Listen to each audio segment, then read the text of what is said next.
Welcome. Welcome to the World Healing Tour podcast, where our mission is to help you heal yourself so you can heal the world. Hi, my name is Noah Crane. Each week, we will bring you tips and tools and inspire you to live your most empowered and joyful life. I'm also the founder of the 3G Effect, a daily mindset to keep you heart centered in everything you do by having a positive attitude and taking three important elements, practicing these three elements daily. Element number one, every day remember to have a grateful heart and connect to your gratitude. When you're connected to your gratitude, you're connected to positive feelings and positive emotions, and therefore drawing more of those positive feelings and emotions into your life. Also, when you're grateful, you are focusing on what is working in your life and not focusing on what is not working. So every day, remember to have a grateful heart. Element number two, every day remember to ground in love and compassion. When I say ground, first I say to believe in yourself, to believe in who you are, not to let anybody take that away from you. And have love and compassion for yourself by removing judgment of yourself, learning to love yourself, learning to accept yourself, learning to forgive yourself. That self-love is that internal work you do within yourself. Once you're able to find those things within yourself, you also want to share that love and compassion with others, because everybody wants more love and compassion. So we have to give it out in order to have more love and compassion in our lives. So give out lots love and compassion to others in order to have an abundance of love and compassion in return. And element number three, every day know that you are guided by God. So whatever it is for you, I call it God, but it can be universe, higher power, energy, whatever you call it, I call it God. I believe that God's inside you, God created you, God's beside you, and God's all around you. All we need to do is open our hearts and soul to God. Thank God daily for the journey, for getting home safe, for a nice warm shower. Like, thank God every day. I thank God all day long. Ask God for support on the journey, to guide you, because God's here to guide you, to show you the path. But you know what you have to do? You have to learn to be a really good listener, because God will send you messages and messengers in unexpected ways. And when you listen, you will be guided towards your goals and dreams. By doing the 3G effect every single day, practicing it. I've also created, by the way, a beautiful piece of a jewelry line with my 3G effect mindset. What the jewelry does is it anchors you every day into those three things. So I wear it every day. It anchors me in living that lifestyle of grateful heart, grounded in love and compassion, and guided by God. And you can see the jewelry on noahcrane.com. By leaving these three aspects, three elements every single day, I've completely transformed my life. I was able to find my soulmate. I was able to write my book and really find incredible people to connect to and create an incredible life for myself. And I want that for you too. And that's why I share everything that I do with you, so you can also keep stepping into who you're meant to be. Because I know it's a journey. It's not easy. And we all need people to support us on this journey. Nobody can do this alone. That's what I love so much about being here with you and bringing you great value. My guest today does just that. She helps entrepreneurs on the journey. Her name's Linda Andrews, and she's the CEO of Lila Life.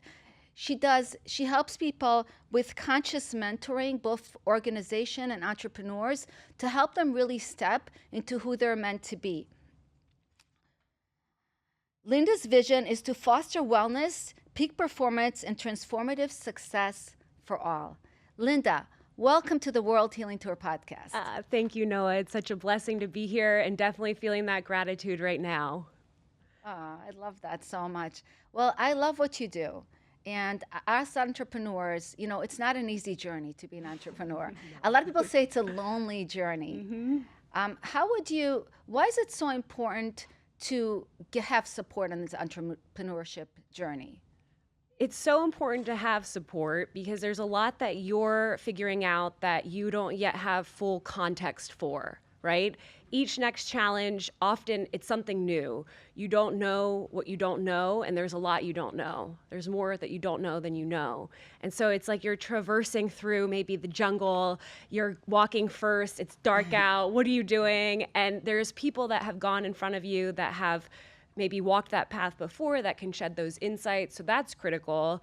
And then also that unplugged time, it's easy to 24/7 be thinking about your business. And in some ways that's important, right? You're there, you're serving, you're providing a product or service, you want things to go well and go great, but then also to have that support system. So when it's not that 24/7 business time, that you can be having a different experience with loved ones. What I would also add is it's not to escape. Ideally, you're doing work and business that you adore and love, and you're coming from that place of service, and it is fun. Leela, in my understanding, means divine play, and that's that spirit that I hope to be infusing and tap into in most, if not all, that I do. It's not 100% of the time, but I believe that invitation is available 100% of the time.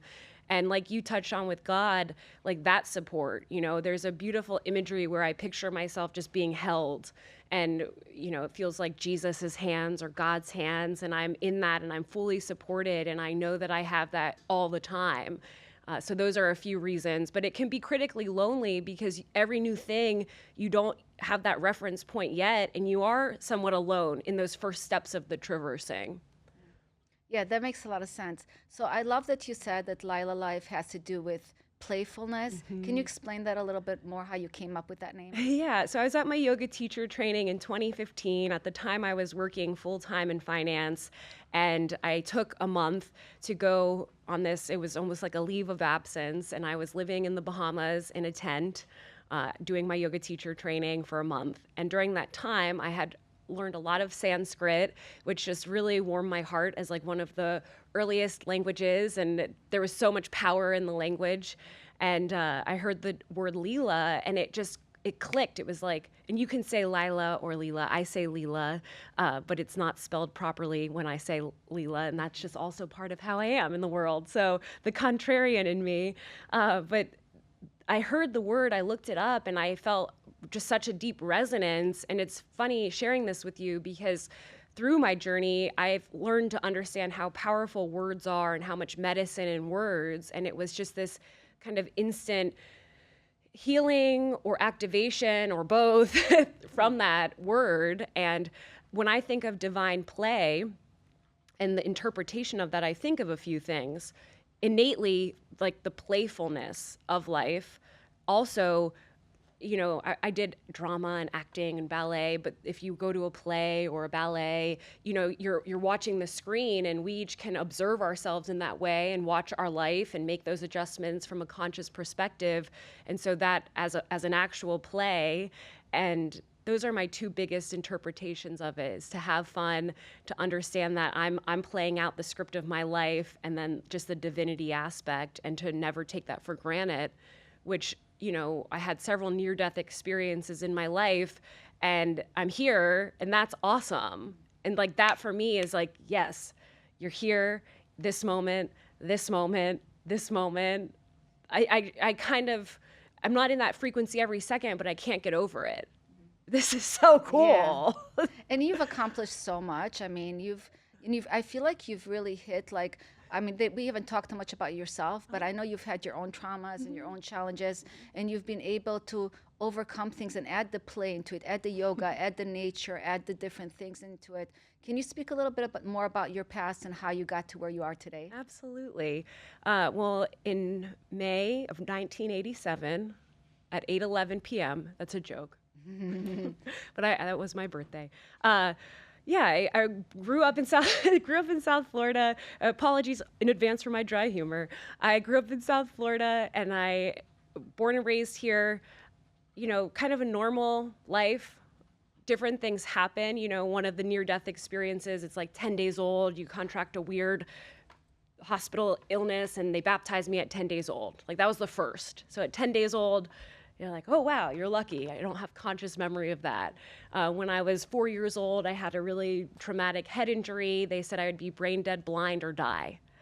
And so that was a story I heard a lot about through my youth. My mom happened to lose her mother at a pretty young age. And so death was something I probably had more of an understanding than I even realized. And with that, perhaps this is my own understanding, but the understanding of the life as a gift, and I'm here. And so I think I just really embraced that naturally. My dad would be called Mr. Fun and Games. And so he was definitely that playfulness. My mom in her own quirky way. And then there were different challenges. I don't get into it too much. I was a minor and there was sensitive topics involved, but I was wrongfully arrested at 16. And these are just different things that put deep, deep impressions of trauma and of PTSD and of hard experiences. And I had hit deep periods of depression, experienced things like an eating disorder and anxiety and a lot of challenges that really were hitting me, I would say, from like 13 to 25.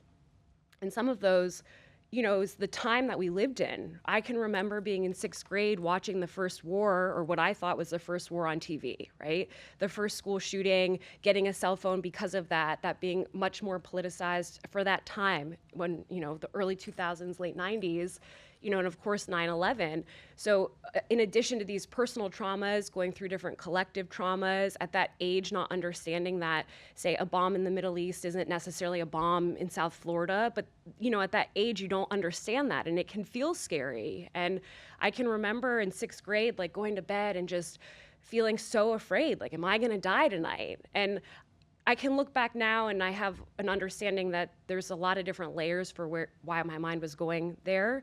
But it was a lot to navigate. It was really confusing. I was put into therapy at a pretty young age, which was also confusing, maybe 15. But this was the early 2000s. And so it wasn't as commonplace, and I didn't really know what I was doing there. I would take naps and eat snacks. But I can think of these different times where it was little steps of the healing journey. I was an elite athlete. I swam in college. I was an NCAA captain, record setter, for like 5 minutes. And for me, the introduction to so much was through performance. I was going late to high school to go to yoga to be a better swimmer. But those seeds of yoga were planted at 16 years old, again, for the performance, but you're getting that access. So it was, the one other thing I'll add that is a big part of my practice is I always was writing. I was always having a journal or a diary. I'm an avid writer, and there's so much proven now scientifically of the power of writing for healing. And it's funny, my husband was sharing, I feel like I can't write as well because we're so tech, right? We're so tech forward. And I was like, just start writing. Like, it doesn't have to be for anyone, but there's so much for your brain that is going to grow and create that gray matter. That is something I'm diligent with. And so college was pretty tough. I was on a swim scholarship. That's when some of the challenges were really hitting me, drinking problems. Just, it felt like reckless and chaotic.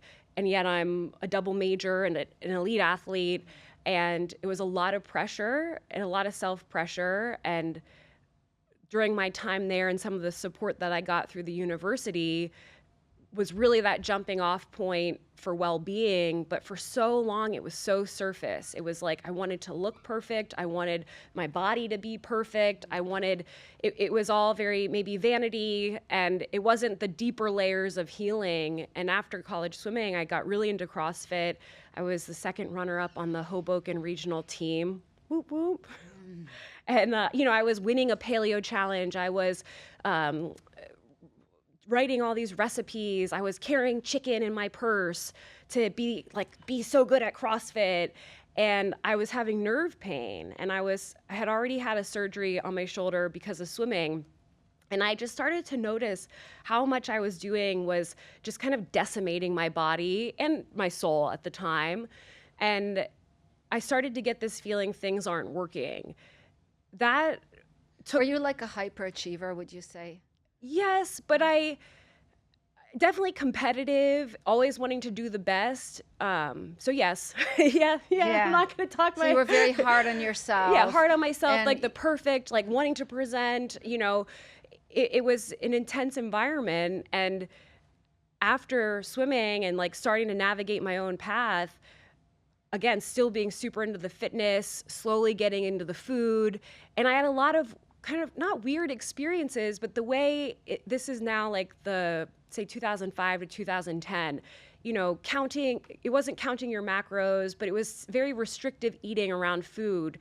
And I'm like, something's not right here, probably within myself, but I just got so curious. Just infinitely curious, and I started working with a nutritionist, and then the nutritionist I saw after the first one was functional medicine.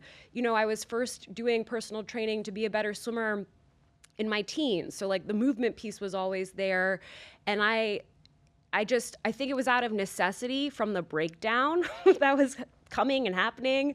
You know, I can remember 25, it was the quarter life crisis.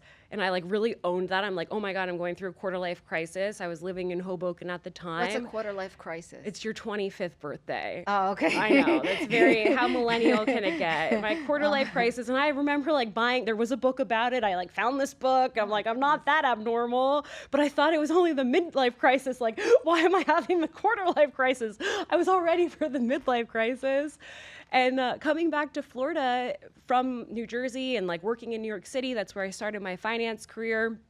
It was that itself was very healing. And then it was one of my first awarenesses that I could really get on a deeper level is so much of this is habits and patterns. And in that that was like a big unlock. And okay, I have the freedom to unlock these habits and patterns through new choices. Ooh, I love that. Okay, what is that going to start looking like, right? And I'd say from 25, I'm going to be celebrating my 37th birthday this year. But then the 12 years or 11-ish years has been just a lot of deeper work. And there's so many things that then happened over those 11, 12 years, but it was just making sense of who am I, some of those bigger questions, like why am I here?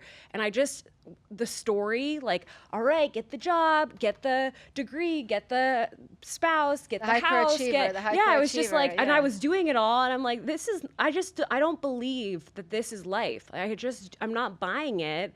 And I can sit here right now and look back, and I shared with you before, I one day was like, how much have I actually done? I calculated all the hours to the best I could. It was 55,000 hours of well-being and performance training and education.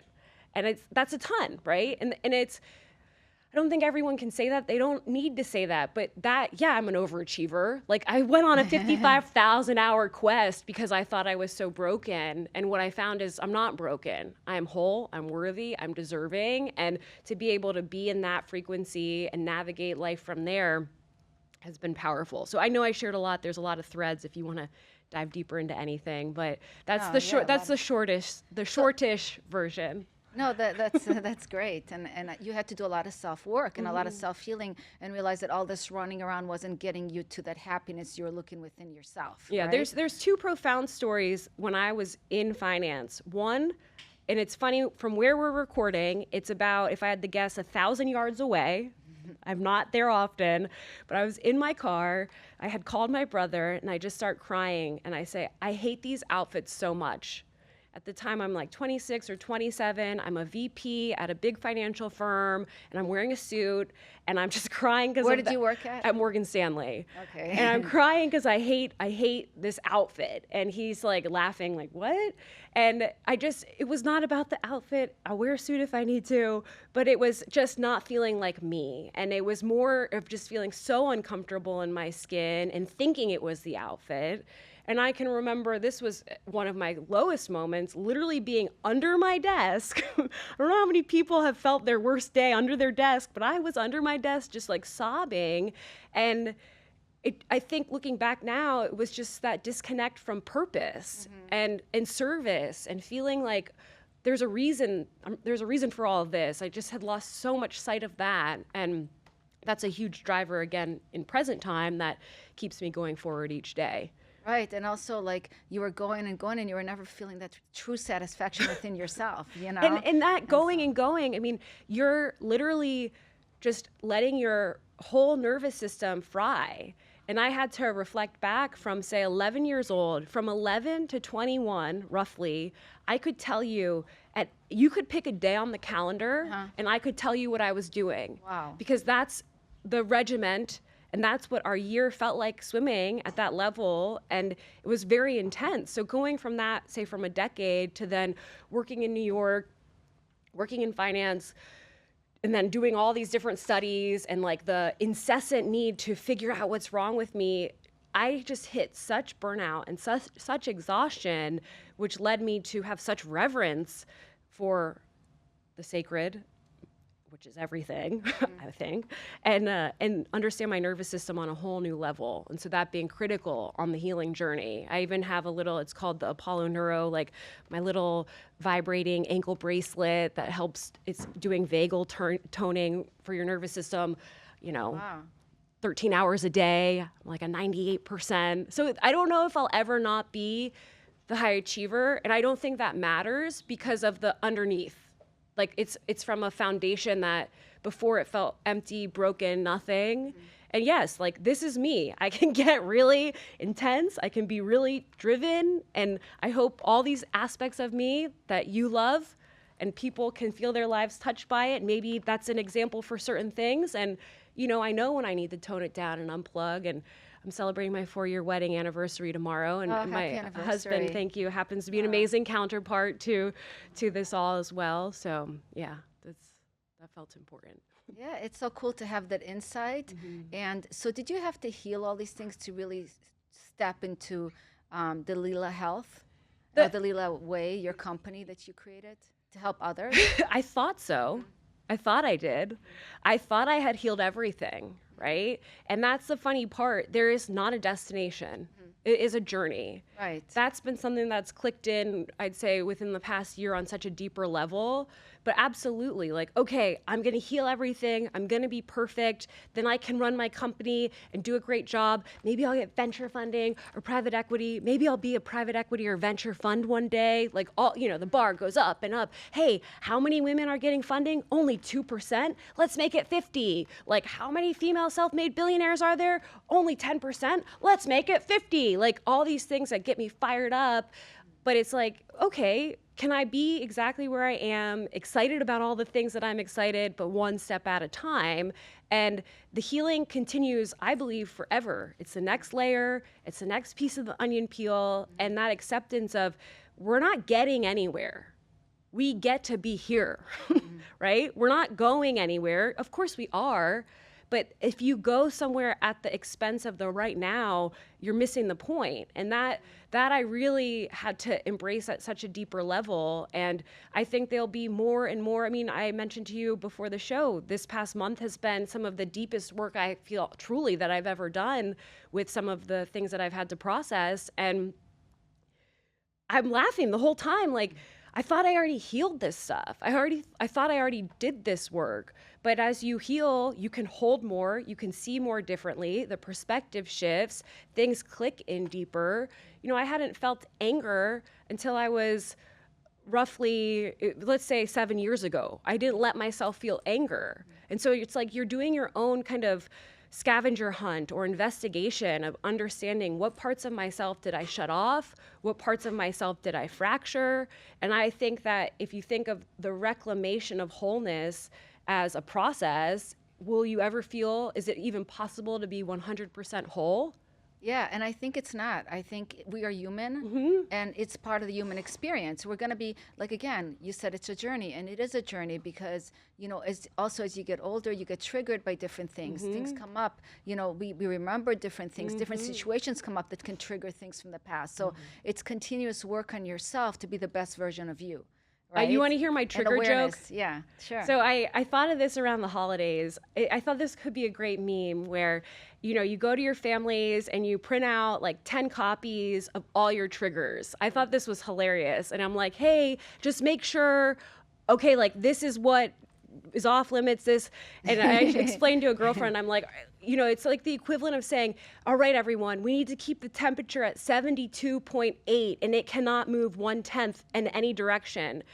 This is impossible, right? We're gonna get triggered. And I think the triggers are such a beautiful invitation to understanding yourself deeper. My triggers are from my very specific events of my lifetime that are my responsibility. And that's helped me so much soften with myself of like, whoa, I'm having a very clear physiological response right now. This is less than ideal. What's going on here? What do I need to understand a little differently? And where can I give myself grace, someone else grace? And what I think is so interesting about triggers is if I'm wanting someone else to like do things differently, that feels like I want to control them. And of course, asking for what I need or communicating, that's not what I'm talking about. But if it's like, you need to be this way or else I'll be, that's a trap. And that's not going to work. And I think so much of the rhetoric, it almost sets that trap up. And I empower everyone. I'm pointing at you, but I have 3 fingers at me, right? To just own that and be able to explore what those triggers could be. And it's easy to feel trigger happy in the world. And like triggers, I don't even remember the word triggers a decade ago. I mean, it was not in the consciousness the way it is right now. Yes. And there's something happening where there's some almost, it feels like weaponization of terms, like weaponization of terms with your own psyche. It's not helping you, you know, like it's not. And you see this even with self-care rituals where it's like, okay, I'm going to do all these things. It's going to take me 5 hours. And why is my business struggling? Because I just did 5 hours worth of self-care and I didn't serve in my business for 5 hours. What would it be like to serve for 5 hours instead of self-care for 5 hours? And there's a lot of nuance in that I'll just leave it at that. But these are things I think about and have experienced through my own journey. And it's like now going through it, seeing where some of the traps are. And it's like, whoa, let's get through that part of it so that you can feel grounded, like you say, and go forth. Yeah, that makes a lot of sense. And like I said, it's a matter of loving and accepting yourself no matter where you are in life, because you're going to have that growth along the way, and it's okay. It's okay to cry. It's okay to see things, you know, and it is the only person you need to control is yourself. You can't control anything else. You can't control what this person's doing, what this person's doing. You can't control the environment, the weather. You can't control it, but you can control yourself. Learn to be a good communicator with people. And you can be aware of those things, right? You can't control them, but you can be aware of them, and you can use that awareness to have discernment, right? If it were going to rain today, we would bring a raincoat or an umbrella. That's having awareness and discernment and making those modifications. And there's so much that I see that if you would think a few steps ahead, you could have anticipated that. But when you're disembodied and unaware and you're not able to see and notice what's going on, you cannot access that. And absolutely that acceptance piece, I think that was for me one of the biggest activations of the pandemic experience was acceptance. Like, you have to accept. And I can remember that very early on. I was like, oh my gosh, I'm going to do acceptance right now. Like, I first of all thought I already did this. And now we're going to go into the deeper, like the next layer, the 10x layer of acceptance. All right, buckle up. You know, it's like, 4 years later, live to tell the story. What's next? And that what's next, it's not to be hyper vigilant, right? But it is to remember that you're on a journey. So there will be next, right? And Always, the destination, like, is the journey. Absolutely. As long as we're alive, we're here to grow. That's how I see it. I agree. I never want to retire. I want to just continually maybe transition into something else, but continually grow. And talking about the journey, it is important for us to find our purpose and our gifts in this journey. And I know you help people do that and help mentor them towards that.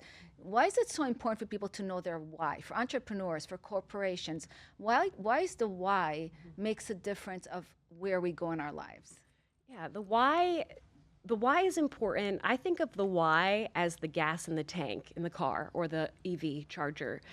The why is what's going to keep you going when things are hard, and they will be hard. And so that why has to be so big that it's that compounded, that juicy, that on your worst day, you can think of the why and get through whatever that challenge is. And the sooner you can be connected to the why, sure, you can fine tune it, refresh it, evolve it. And this is, I say that because don't overthink it. Like, you probably already know your why. And when I think of Leela, I think of each person tapping into their divine gifts, which I believe we all have, even if they've been covered or suppressed or not understood or known, that we all have that. And when I think about each person living into their sweet spot of what they came to the earth to do, and if they were doing that, what's possible?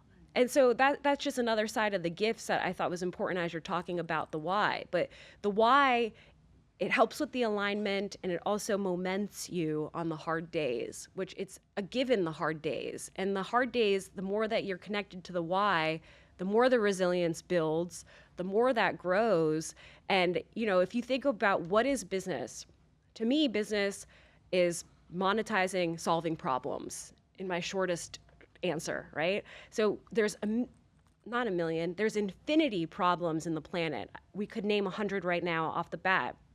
Okay, all these problems, I pick one that I'm extremely passionate about, which for me happens to be supporting entrepreneurs, because I believe from pre-revenue to $1 million, a lot of entrepreneurs burn out and they don't have the fundamentals to get to that point. And when there's more $1 million businesses, there's capital that flows from that. It gets me very excited. All right, enough of the nerdy part. But that piece, right, that why, it's like, I know what I'm focused on today. I know what I'm doing. Is this in alignment or not? And when that's missing, it's like, yes, yes, yes, no, no, no. Usually not the no's, right? The yes, yes, yes, the burnout, but then having that focus on the why helps connect that. And there was something I wanted to add, but I feel like I went in a different direction. Oh, okay. Well, we'll take it. We'll get back there. But talk to me about the MV square P. Yes. Can we talk about that, because that has to do also with part of your why, right? Yes. And kind of tie it together. Yes. There's this acronym that I've been using: MV squared P. M being mission, V being vision, V being values, and P being purpose. So we talked a little bit about purpose. Mission to me is how you're getting there. That's the actual car. Vision is where you're going. Values are the guardrails, right? Like keeping you on the path. And the purpose is the actual gas in the tank, which we talked a little bit about, or the EV charger, like I mentioned. So having a rough draft version, mission, vision, values, purpose, making sure that they're strong. So if there's that misalignment or the distraction, you can come back to that center. And a lot of people may have it lightly. They may sort of have part of it, but they, can lose sight of things or complicate it. So do you write it on a piece of paper so it's in front Absolutely. of you all the time? Write it on a piece of paper. Yep. You can put it on your phone. You can have it on your vision board. You can get it digitally on your computer. I have it on my phone notes. And this is just an easy way to be in that connection with yourself. Right. So when things get tough, or when you're like tired and you just don't feel like it. And the problem thing, I was talking about go ahead. Business and problems. And this is exactly a part of why this is so important. So business, coming full circle, is about solving these problems. Okay, you pick the problem. I'm going to serve entrepreneurs. You know what I get to do after that? I get to solve infinity more problems every day in my business. Right? I'm working with my team, I'm working with my clients, I'm building out the membership. Every day there's a problem. That's a given. And at the very early stages of business, especially if you have, say, problem aversion, risk aversion, even, challenge aversion, like that resiliency muscle gets so watered down. We live in a time where we've probably never been as comfortable as we've been right now in history, right? And so that skill set of problem solving, it's a muscle, it's a skill set, but that's for early stage entrepreneurs, first time doing it, typically not baked in.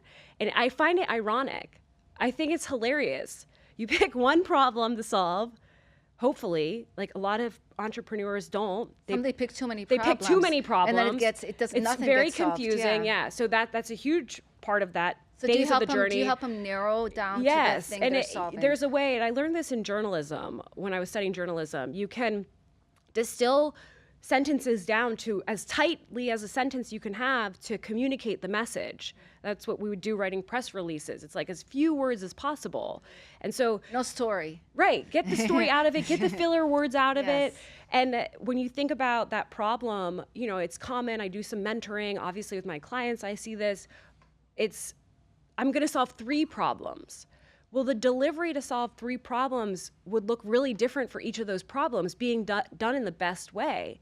And it's funny. I was saying how we're picking one problem, then we're just continuing to solve problems. If you hate solving problems, this is going to be really, really hard. And I think there's a light bulb moment for entrepreneurs where they get that. And then it becomes, not only am I going to solve problems, but I'm going to solve problems wrong.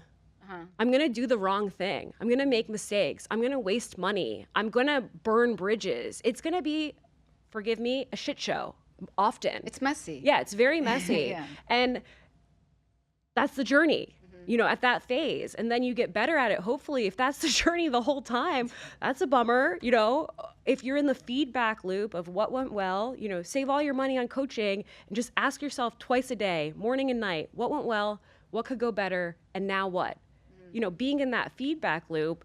And I'm on a little rant here, but it's something I feel really passionate about, because if you make the wrong choice, quote unquote, wrong choice, you're learning from it. You're making a different choice next time.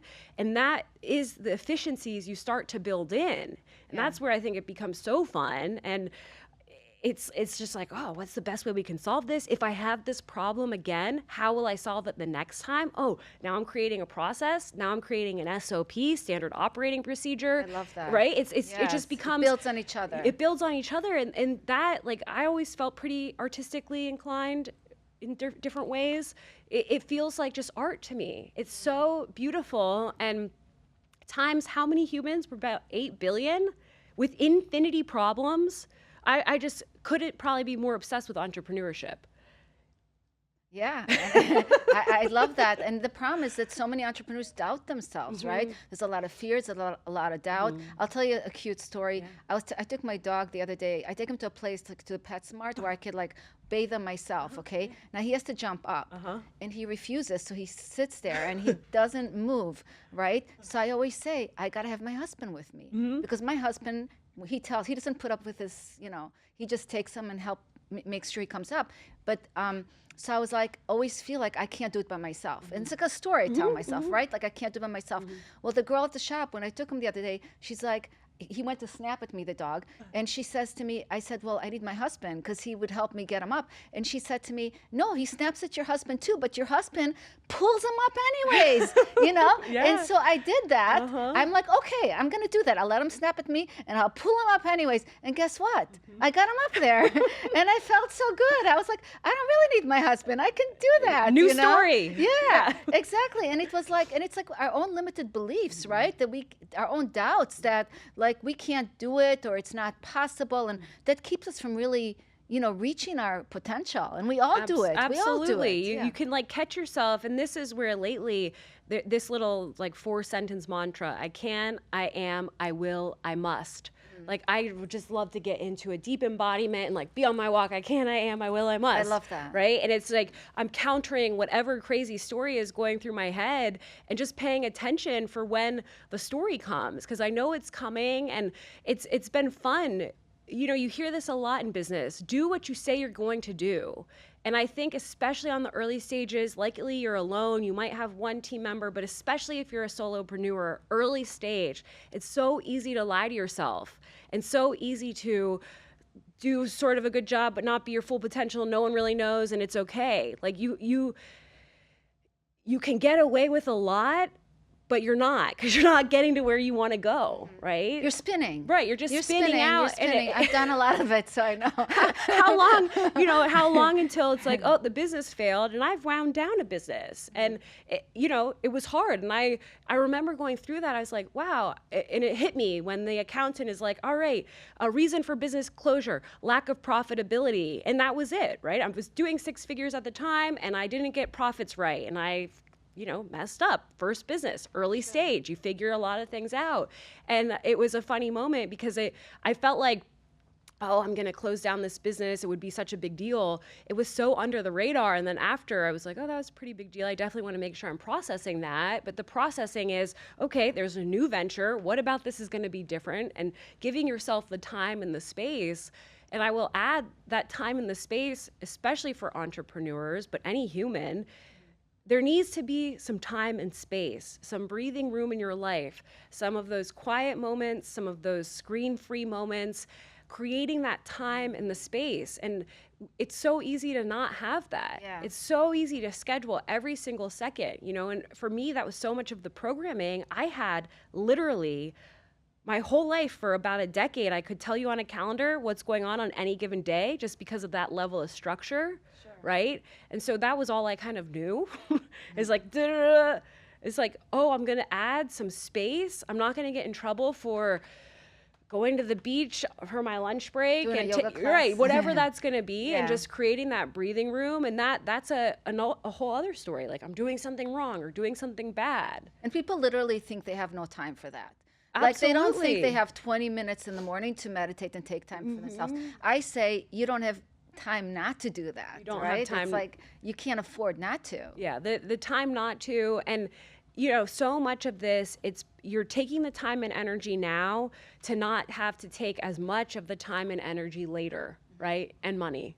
Yeah, and also to get old, to be successful and have no balance, right? Because you can be super successful and not take any time to yourself, but at the end, you're not going to be happy. So it's not just about being successful. You want to be able to be happy and also enjoy. That space is also time for you to enjoy and reflect and connect and, you know, be able to actually nurture those things instead of just go, go, go, go, go, which you said was the missing thing for you because you were go, go, go, go, go. And that at that phase in my career, it felt like two different lives.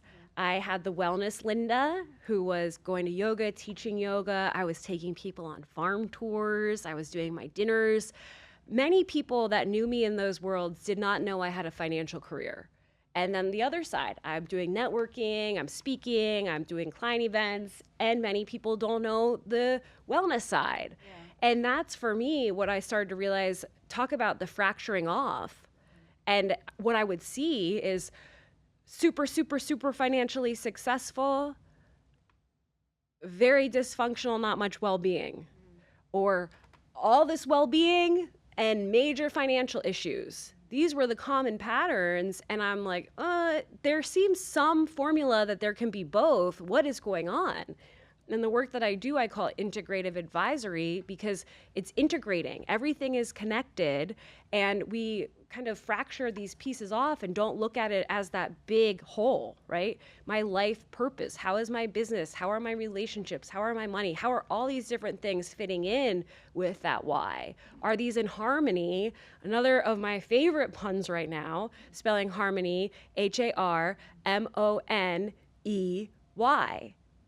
So take the concept of harmony and add that to your money. What could that look like? Well, it probably doesn't look like excessive spending and excessive consumption, right? It looks, I don't know what it looks like. It looks like something different for everyone, but exploring that with that in myself and finding the well-being in that.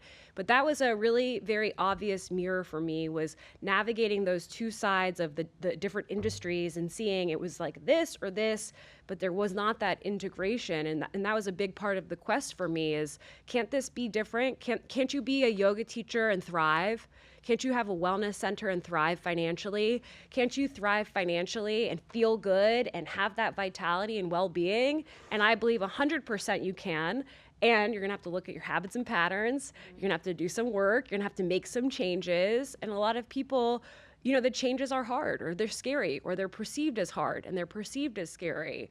But if I can do I it, think people are comfortable. Comfortable, yeah. Talk about Yeah, it. yeah. I mean, people are comfortable. They don't always want change. They may say they want change, which is annoying. yeah, but they don't always want the change, or they don't know how to access the change. They don't have. I think it's a confusing world. It you is know? confusing. There's people, you get pulled in so many directions, and this person says they can help you, and this person says, and then you try this and this doesn't work, and then you kind of like, you know, sometimes people maybe give up or get disappointed or just say like, or they just don't really want to, like, you know, they don't believe in the next level of themselves, right? Yeah, to me, at that point, is being really connected to the insourcing versus the outsourcing of the power. I first heard this as a Kundalini teaching years ago, and I was like, whoa, am I outsourcing my power? And I started to look at my relationship with different healers or different modalities. And I felt like that. I felt like I was outsourcing my power. I'm going to go to acupuncture, then I'm going to go to yoga, then I'm going to go to this, then I'm going to go to that.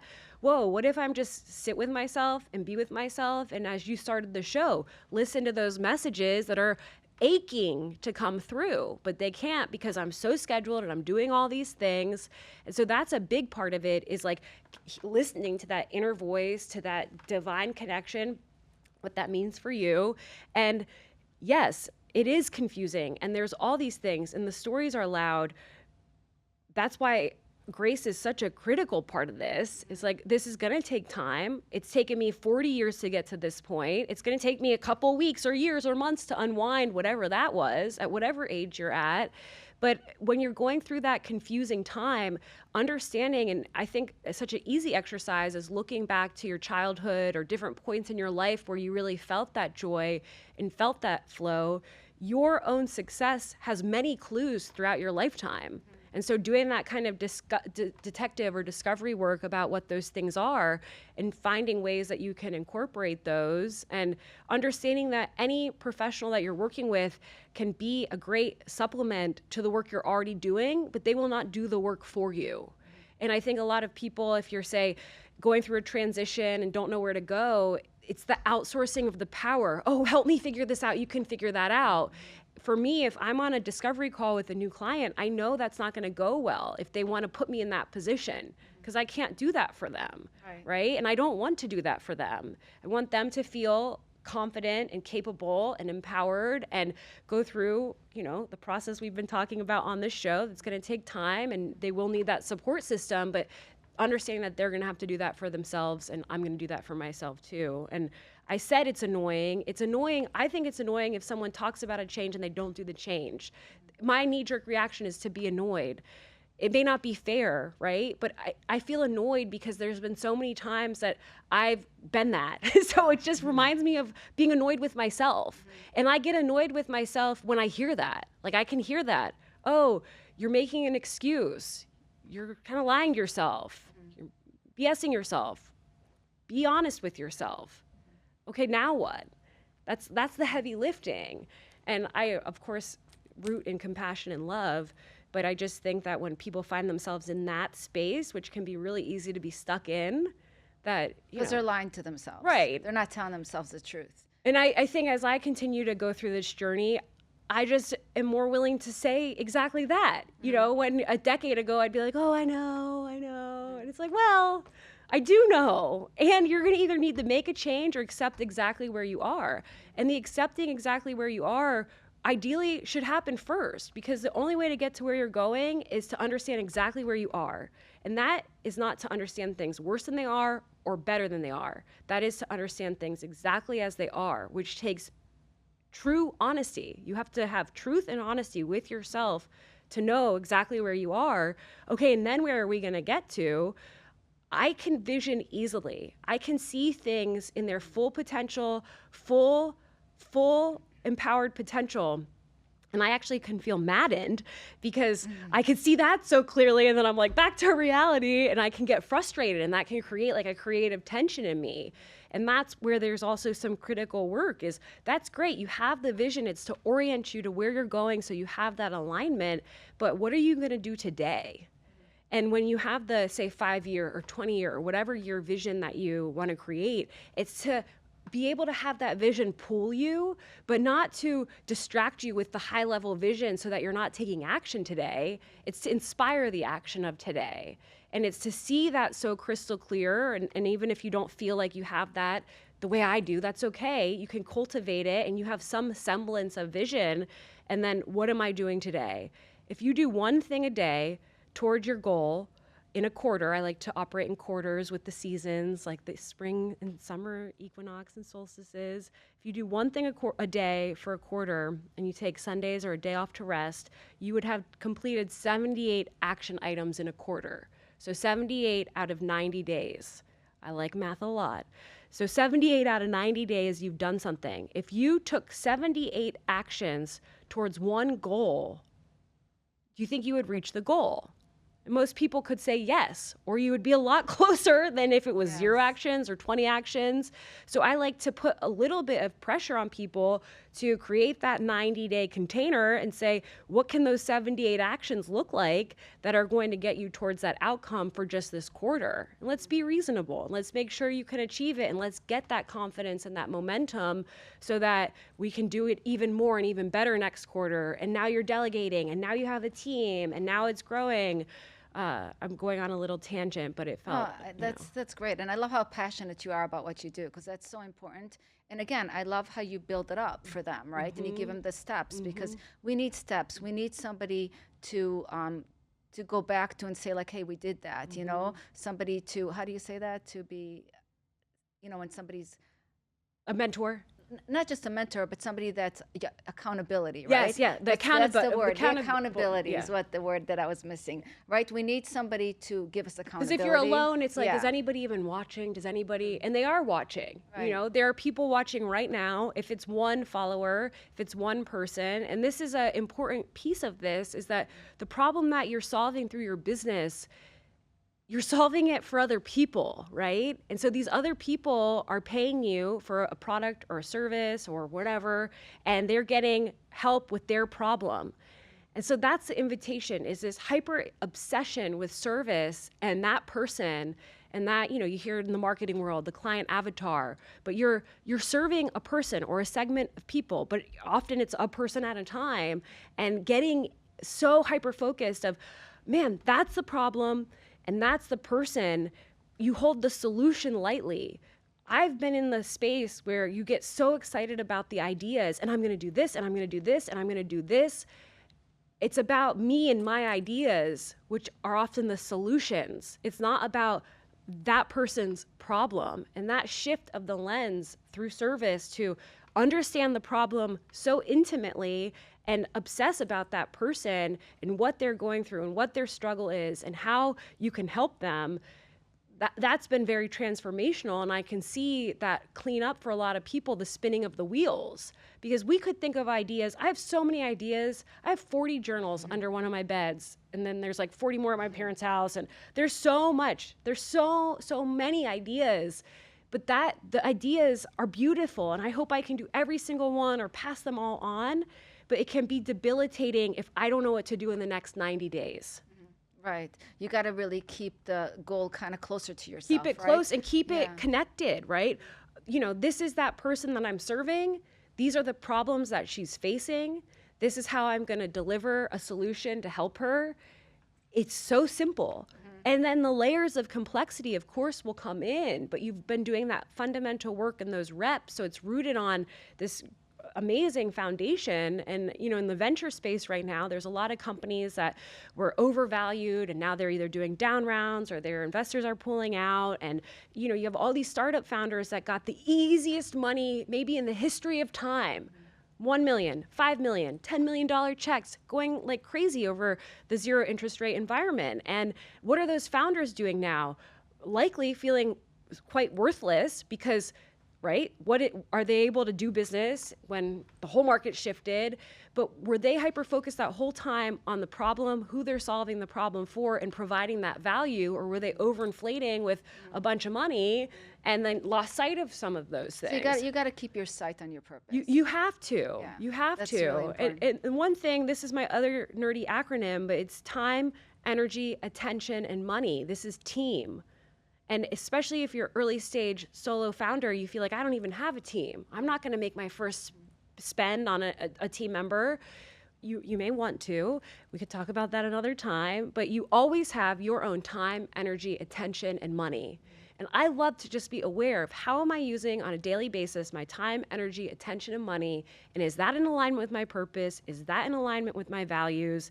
And when that is out of whack, you can adjust that. And I would do that, like I said, daily, but it can take you way off course. So that's my other acronym. No, I love that. That's really important. I mean, because you do honestly, have a team. You got your time, energy, attention, and money. I love that. I love that. And then if you don't pay attention, you know, the days go by really fast. So fast. And I want to ask you another thing, because I know time's going by fast, but some people have money blocks. I mean, you're in finance. What are some tools you could give them with that? One is to be honest about the money blocks. One is to understand the actual modeling you witnessed as a child. So those key ages of imprints are typically 0 to 8. I think it goes much longer. So you could say from 0 to 25. What were those common themes and stories around money? And see if you have your own blind spots. You may be able to easily see it, say, in a parent, but you don't see yourself demonstrating that same behavior pattern. So be curious about what that is. Notice how you are in your physiology when you're actually spending money. And I've had very strong money challenges. I had a lot of consumer debt. I put my 25th birthday party, that quarter life crisis, on a credit card at the W in Hoboken and invited all my friends. And that was my foray into consumer debt. And it was a bad, deep spiral that I had to do a lot of work to get out of. So this money story I hold intimately. So those are some of the things that you can do. Being aware of your spending. I said how you feel when you spend, but being aware of your general spending, and whether it's a daily basis, which would be the gold star, checking in with your money daily, but having some rhythm that you're checking in with your money and just understanding it. So many people get into the avoidance tendencies and they're just not even dealing with it, which is what I was doing. I was like rolling 0 interest credit card debt to more interest 0 credit card debt for years and just not dealing with it. So I could never know the spending patterns. I could never make the adjustments. I didn't know what adjustments to make. It was a pretty brutal process. And again, insourcing versus outsourcing your power. If I'm getting validation through purchases or consuming food or alcohol, that's just keeping that loop going. So, and it's funny you asked this because that was going to be my takeaway for our show today is just start. Like start, do the action, go. And the best thing that you can do with your money is understand it more. And this whole conversation, it feels to me like it's about intimacy. Into me I see, right? How intimate am I with myself? Forget intimate with anyone else. Let me get intimate with myself and let me see how that shifts everything. And so understanding that deeply as regards to your finances, but the other facets and aspects of your life, that work that can be a scavenger hunt or be a curious journey or be so fun. Like I'm like, what's gonna happen today? What's gonna happen today? Come on. Like getting into that and that frequency, if your physiology is off, like you go to pay something with your credit card or debit card and you feel like, oh, notice that, right? Because there's a way to pay with a credit card and feel awesome. Yes. And so is it because that expense is out of alignment, or is it because there's some major money issues and you need to deal with that and understand that and there's some trauma there? And so some of the tips I shared, I believe, would help with that. I love that. And writing, always. Yes. So know your numbers, right? Know your numbers. Know your numbers. Because you can't be successful if you don't know your numbers. You can't. And the numbers, they tell a story. And to me, numbers feel like truth. I love numbers. Mm-hmm. I think I'm a polymath. I love numbers, and the numbers tell a story. They tell truth. They're undeniable. You can understand the numbers. You can make sense out of the numbers, and they help with your decision making.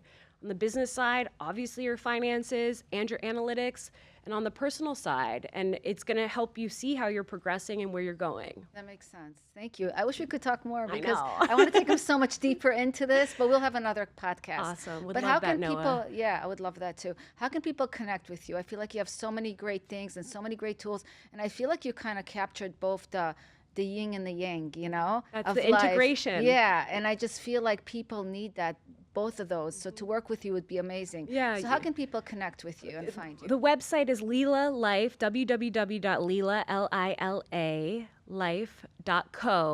And then if you do /social, that'll take you to some different hyperlinks. But that's a great landing spot. You can see the website. I offer a 20-minute connect call through that where we could see, does it make sense to work together? Or do you just need something that you need some help with? So you can book that connect call easily from the website. And that's just a great jumping off point. And I have the Lila Life Show podcast where I also have conversations like this, sometimes with guests. I can't wait to have you on. Mm-hmm. And also I'll do solo casts where I'll break down some of these concepts. This past week we did the business model canvas, and it's like checking some of the different boxes and aspects of your business, looking at it from like a one-page view, very simple but very robust, and can help be some of that guiding light of alignment. Where's Leela Life podcast on? It is everywhere. It's on YouTube. It's on Spotify. It's on Apple. I believe it's everywhere. Okay, Yeah, good. so I love everywhere. that. That's awesome. Yes. Good. Well, thank you so much. You I got so it, Noah. appreciate Thank you all for and tuning everything. in, and hopefully you have a tip or two to implement into your life.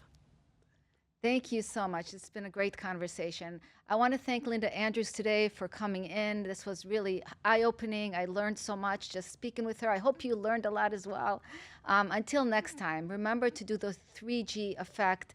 Remember to have a grateful heart, to ground in love and compassion, and to be open to the guidance of God. Have a beautiful day, everyone. Namaste.